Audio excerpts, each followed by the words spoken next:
سابقہ وزیر اور پیپلز کانفرنس کے لیڈر سعید بشارت بخاری نے کشمیر میں کووڈ-19 کے ویکسینز کی قلت پر تشویش کا اظہار کرتے ہوئے سرکار سے یہ مطالبہ کیا ہے کہ ویکسینز کی فراہمی کو جلد سے جلد بحال کیا جائے۔ انہوں نے یہ تک کہا ہے کہ ویکسینز کی نایابی کوئی اسٹیٹ سیکرٹ نہیں ہونی چاہیے، بلکہ سرکار کو چاہیے کہ وہ آگے آ کے لوگوں سے یہ بولے کہ ویکسینز کیوں موجود نہیں ہیں اور کب تک دستیاب ہوں گے۔ اس بارے میں RNA سے بات کرتے ہوئے انہوں نے کچھ یہ کہا۔ بشارت صاحب، آج آپ نے ایک اسٹیٹمنٹ دیا ہے، اس میں آپ نے ویکسین کو لے کے، جو کووڈ ویکسین ہے اس کو لے کے آپ نے تشویش کا اظہار کیا ہے۔ کچھ تھوڑا سا آپ بتائیں گے RNA کو بھی کہ کیا معاملہ کیا ہے، آپ سرکار سے چاہتے ہیں؟ نہیں، پچھلے کچھ دنوں سے فون بھی آ رہے ہیں اور سوشل میڈیا پہ بھی اور ذاتی بھی فون آ رہے ہیں کہ یہاں کشمیر میں ویکسین لوگ کرنے جاتے ہیں تو ویکسین اویلیبل نہیں ہے جی، اور اگر ہے بھی تو بہت بہت بہت کم ہے۔ تو اسی لیے میں نے سرکار سے گزارش کی کہ اگر آپ کے پاس ویکسین نہیں ہے وہ بھی بتائیے، لوگوں کو آگاہ کر دیجئے لوگوں کو، تاکہ وہ یہ جو ویکسین سینٹر سے وہاں پہ جا کے خامخواہ کی لائن نہ لگا دیں، یا پھر کووڈ میں جہاں پہ لاک ڈاؤن ہے باہر آنا مناسب نہیں ہے ہر اعتبار سے، تو کیوں وہ خامخواہ میں کسی ویکسین سینٹر پہ جا کے وہاں پہ ویکسین کا انتظار کرے اور ویکسین نہ ملے۔ یہ بتا دیجئے لوگوں کو، اور اگر نہیں ہے ویکسین اویلیبل تو کیوں نہیں ہے، یہ سب چیزوں سے لوگوں کو آگاہ کریں تاکہ لوگ اسی حساب سے جب بھی اویلیبلٹی ہو یا مناسب ہو یا ضرورت ہو تو اسی حساب سے وہ کسی بھی ویکسین سینٹر پہ جا کے ویکسین کروائے۔ اور یہ جو کیا کہتے ہیں، یہ جمگٹا ہو جاتا ہے، لوگ جمع ہو جاتے ہیں، اس سے بچ جائیں تاکہ کووڈ پھیلے نہ۔ یہی میرا مقصد رہا جو میں نے یہ اسٹیٹمنٹ دیا تھا۔ لیکن کچھ رپورٹس ایسی بھی آ رہی ہیں، اور وہ بھی نیوز پیپرز میں یا سوشل میڈیا پہ ایسی آ رہی ہیں کہ فنڈز کو بھی ڈائیورٹ کیا گیا ہے جموں کی طرف، اور ویکسینز بھی وہیں پہ زیادہ ہیں، یہاں پہ کم ہیں۔ اس بارے میں مجھے زیادہ علم نہیں ہے، کیونکہ کوئی بھی ایسی بات نہیں کہنا چاہیے جس کے بارے میں انسان کو خود علم نہ ہو یا پتہ نہ ہو، اور جس بات کے کہنے سے عوام میں، لوگوں میں انتشار پھیل جائے۔ جو یہ بات چل رہی ہے کہ شاید جموں میں زیادہ دیا گیا، یہاں نہیں دیا گیا، I hope it's not true. اگر یہ صحیح ہے تو بہت غلط ہے، بہت برا ہے، بہت افسوسناک ہے۔ کئی ایسے بھی ہیں، بلکہ سینکڑوں لوگ ایسے ہیں، بلکہ ہزاروں کی تعداد میں ایسا شاید ہوگا کہ جنہوں نے فرسٹ ڈوز کیا ہے ویکسین کا، دوسرا ڈوز انہیں نہیں مل رہا ہے۔ تو کیا آپ کو یہ نہیں لگ رہا ہے کہ ابھی جو پینڈیمک کے مڈل میں ہم لوگ ہیں تو یہ تشویش کی بات ہے؟ اسی بات سے اندازہ ہوتا ہے، یہ بات اسی بات کا غماز ہے یہ معاملہ، کہ شاید اس لیے اب کبھی 6 مہینے 6 ہفتے یا 8 ہفتے جو ڈیلے ہو رہا ہے، شاید اسی وجہ سے ڈیلے ہو رہا ہے کہ ویکسین شاید اویلیبل نہیں۔ میں شاید کی بات کر رہا ہوں، شاید اس سے انسان یہ اندازہ لگا سکتا ہے، پر میں پھر بھی امید پہ دنیا قائم ہے، اچھی امید رکھیں گے ہم، اور دعا کریں گے کہ سب ٹھیک ٹھاک ہو جائے، اور یہ بھی امید رکھیں گے کہ سرکار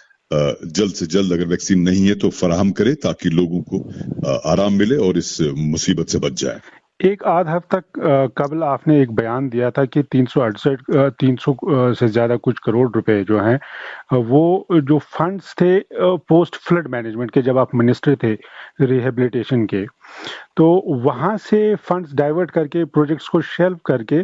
کووڈ میں لگا دیا گیا۔ کیا آپ کو یہ نہیں لگ رہا ہے کہ آڈٹ ہونا چاہیے؟ اگر اتنے فنڈز ان کے پاس پہلے سے ہی دستیاب ہیں، سینٹر کا جتنا ہے وہ تو الگ سے ہے، پھر بھی ویکسین نہیں مل رہے؟ دیکھیے، جو میں نے اس دن وہ اسٹیٹمنٹ دیا تھا وہ یہ ہے کہ جب 2014 میں جب سیلاب آیا تو اس کے ساتھ ہی الیکشنز ہو گئے تھے، تو 1 مارچ کو ہم نے سرکار مفتی صاحب مرحوم کی قیادت میں سرکار بنائی تھی۔ تو اتفاق سے میرے پاس لا، جسٹس، پارلیمنٹری افیئرز کے علاوہ ریلیف اور ریہیبلیٹیشن کا ڈپارٹمنٹ بھی آ گیا، اور جس کو ہم نے پھر بعد میں دوسرا نام دے دیا، ایڈ کر دیا ہم نے، ڈیزاسٹر مینجمنٹ اینڈ ریکنسٹرکشن۔ اس کے تحت قریب 1500 کروڑ روپے ہم نے لائے ورلڈ بینک سے، امداد کے طور پہ، شاید امدادی۔ تو اس میں بہت ساری چیزیں تھیں، جیسے ایک تو سری نگر کا جو میونسپل ایریا سارا ہے، یہ ایک کمپوننٹ تھا۔ دوسرا کمپوننٹ میں یہ تھا کہ اس میں سڑک، بلڈنگز اور پل وغیرہ جو بہ گئے تھے، خراب ہو گئے تھے، وہ تھے۔ تیسرے میں انفراسٹرکچر تھا، انڈسٹریز اور کامرس کے حوالے سے بہت امپورٹنٹ تھا وہ تیسرا۔ چوتھا اس میں یہ تھا کہ ڈیزاسٹر مینجمنٹ کا کمپوننٹ بھی تھا، وہ ایمرجنسی آپریشن یونٹس بنانے تھے یہاں سری نگر میں بھی اور جموں میں بھی، اور تھا اس میں ریور مارفولوجی تھی اس میں، کہ آپ کو پہلی بار